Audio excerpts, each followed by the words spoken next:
to the court. This needs to be tried. That's when you start to see change, because you start to understand that there's going to be repercussions for your actions. So we need DAs that share in the understanding of the people on what needs to have a consequence. Right. And only protecting their power. They're only protecting their positions. You know, they're in politics, or they're protecting their ability to move up. You know, because that's a lot of this is simply just a power play, and that's in Hollywood, that's in politics. People are just trying to move up. Law and policy is key. Mark Lamont Hill just said it in the chat. Law and policy is key. So then we also have all of these folks who are senators and who are senators and representatives in the House, and they are bringing legislation to the fore that is supposed to move downward in terms of what DAs decide needs to be handled, what DAs decide needs to be prosecuted. So I think the biggest thing, Snoop, is that we really, really, really don't understand that, like, voting on a local level is super important. Then there's budgets. Like, I know a lot of people, myself included, have been hearing the conversation about defund the police. The police. Right. And like, I didn't even know we could do that. What y'all mean, defund the police? Every county has a budget, and that budget is cut up into the needs of that county and decided on, counties and cities, and decided on by the people who sit on a board and vote on who and what resources get funded. Well, yesterday, LA County, all them people sitting there voted that the police need to receive, I think it's 50, don't quote me, but 54% of the budget. So in a county that needs health resources, that needs education resources, that needs, food and water resources, they think that those are minuscule pieces of the pie. They think it's more important that we have, a police system in place. Well, I think we can both agree that when we have better communities, we have better mindsets. When we have more resources, we have better abilities at creating inroads that don't lead to crime, that don't lead to destruction, and thus we don't require policing in the same way. So perhaps our money was being put to the people versus to policing the people, we would be able to see a change. So defunding the police happens in a number of ways, but on a basic note, it's about us voting people in those positions who vote on budgets and making sure that those people understand what the actual people actually need and not what is needed to protect power. Got you. Because I feel like in L.A., a lot of the gangbangers police their own neighborhoods, meaning that the OGs, when the OGs get to a certain point where they don't want to bang no more, they want to live, they want to educate, they want to do something positive, they become the police, because most of the G's out here ain't with the violence no more, and they pushing a positive line. So they control their neighborhoods with keeping the violence at a low and keeping everything at an understanding. So to me, those should be the police officers. We should be able to police our own communities the way it was meant to be. Police are supposed to work with the community so we can police the community together. Not you come in here and enforce the law and then leave us in shambles and then let us fight each other. And let's remember that the police don't even be knowing the law. Right. That's why I respect the Nation of Islam and Minister Farrakhan and the Fruit of Islam. Because one thing about them brothers, and I'm going to say it, you never hear about them getting arrested. You never hear about them getting shot. You never hear about them getting treated wrong by the police. Because one, they dress the part. They never solo. They know the law, and they don't move with no arms. That's the sharpest black man you can find on the streets right there. When you're suited and booted and executed, and they can't do nothing to you. So to me, I like to give Minister Farrakhan, the brothers of the Nation of Islam and the Fruit of Islam, a lot of respect and a lot of love, because they teaching it the right way, and they always getting discriminated because it look like that's something militant. No, it's not. It's just teaching black power and black people and black awareness.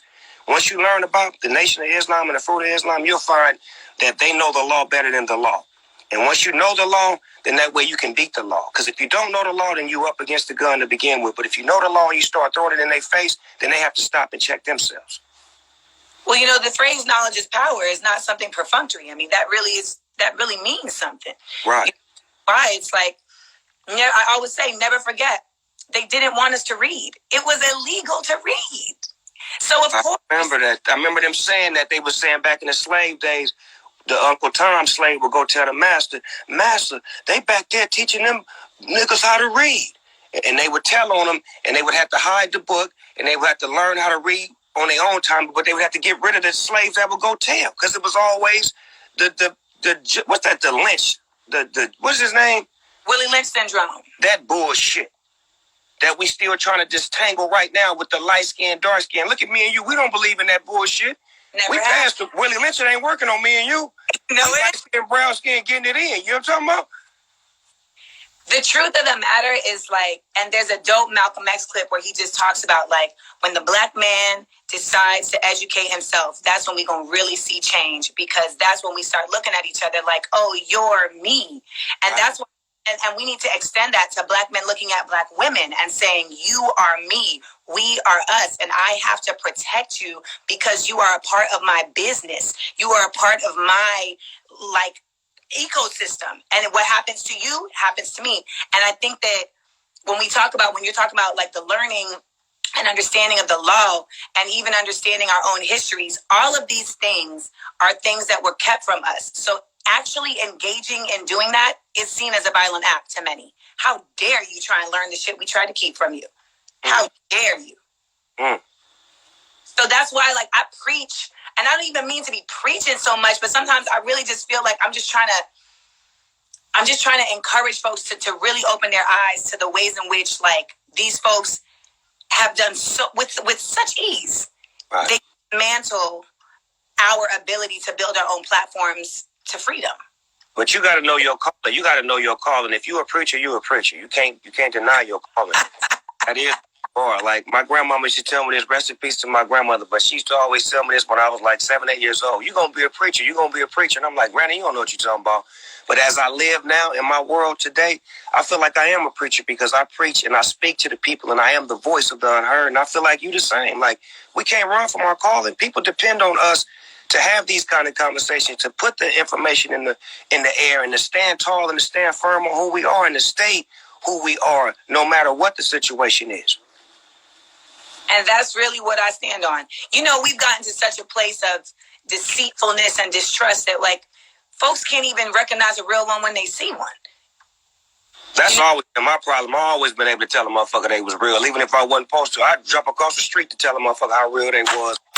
Because that's me. Like, my mother raised me to love people. My mother raised me to tell it like it is and not like it was. My mama is my backbone. She showed me the real on how to be real. Yep. And that's why you continue to do that.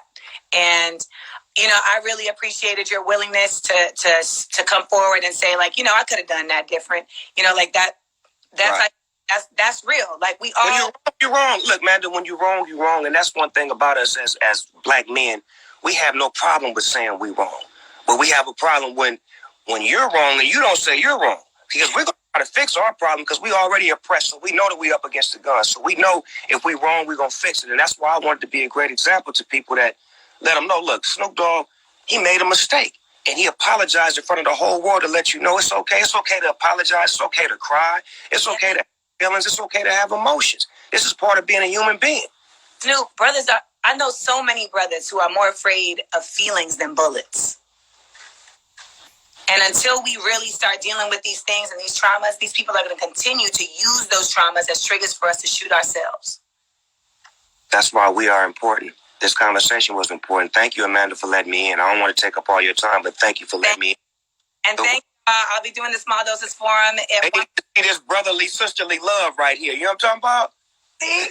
It's the yes, oppression, double OP. D-O-double-G-I-D. Believe it when I tell you, baby. You don't understand this, Amanda.